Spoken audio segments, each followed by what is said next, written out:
உங்களுடைய மனத்தை 3 பாகமா பிரிக்கலாம். நீங்கள் கான்ஷியஸா திங்க் பண்ணி, நீங்க தான் உள்ள இருந்து கமாண்டை ஜெனரேட் பண்ணுவீங்க, நீங்க தான் அந்த கமாண்டை கேட்பீங்க.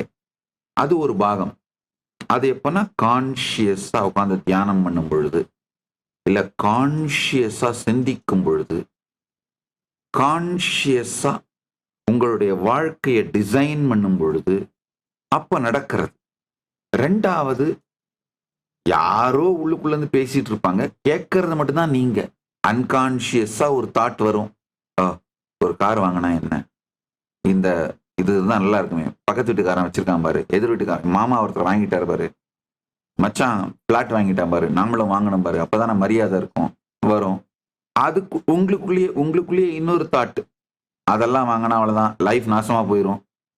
அதுக்கப்புறம் எவன் கடனுக்கு வட்டி கட்டிட்டு இருக்கிறது, கடன்ல முழுகி இன்னும் இருக்கிறதும் சுத்தமா காணாம போயிடும். உங்களுக்குள்ளேயே அது பாட்டுக்கு தானா ஃபைட் பண்ணும். இதுல நீங்க கான்சியஸா எந்த இன்வால்மெண்ட்டுமே ஆக மாட்டீங்க. ஆசையோ, அதற்கு எதிராக நடக்கும் போராட்டங்களோ, பயங்களோ, இது எதுவுமே நீங்க இன்வால்வ் ஆக மாட்டீங்க. கமாண்ட் உள்ள இருந்து ஜெனரேட் ஆகும், கேட்கறத மட்டும்தான் நீங்க பண்ணிட்டு இருப்பீங்க. Reactionary part of life.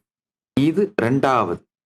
3வது, கமாண்ட் ஜெனரேட் ஆகிறதும் உங்களுக்கு தெரியாது, லிசன் பண்றதும் நீங்க கிடையாது. அது என்ன, அந்த டீப் ஸ்லீப் இல்ல ட்ரீம் ஸ்டேட், அதுல நடக்கிற திங்கிங் ப்ராசஸ். இந்த 3வது நிலை. இந்த முதல் நிலை நீங்களே கமாண்டை ஜெனரேட் பண்ணி நீங்களே கேட்பீங்க. அதுக்கு சத்துவ நிலைன்னு பேர். நீங்க ஜெனரேட் பண்ண மாட்டீங்க, யாரோ ஜெனரேட் பண்ணிட்டு இருப்பாங்க உள்ள. அது ஆட்டோ பைலட் மோட்ல ஓடிட்டு இருக்கும். லிசன் பண்றது மட்டும்தான் நீங்க. அடிமை, கேட்டுக்கிற அடிமை தான் நீங்க. பேசிட்டு கமாண்டை ஜெனரேட் பண்றது வேற யாரோ. இதுதான் ரஜோ நிலை.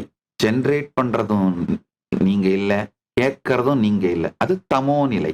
99.999% மக்கள் தங்களுடைய வாழ்க்கையை 99.99% நேரத்தை ரஜோ நிலையில் தான் கழிக்கின்றார்கள். அப்படின்னா ஏன் கமாண்ட் ஜெனரேட் ஆகுது, யாரு ஜெனரேட் பண்றாங்கன்னு உங்களுக்கு தெரியவே தெரியாது. யாரோ ஜெனரேட் பண்றாங்க, நீங்க கேட்டுக்கிறீங்க, அவ்வளவுதான்.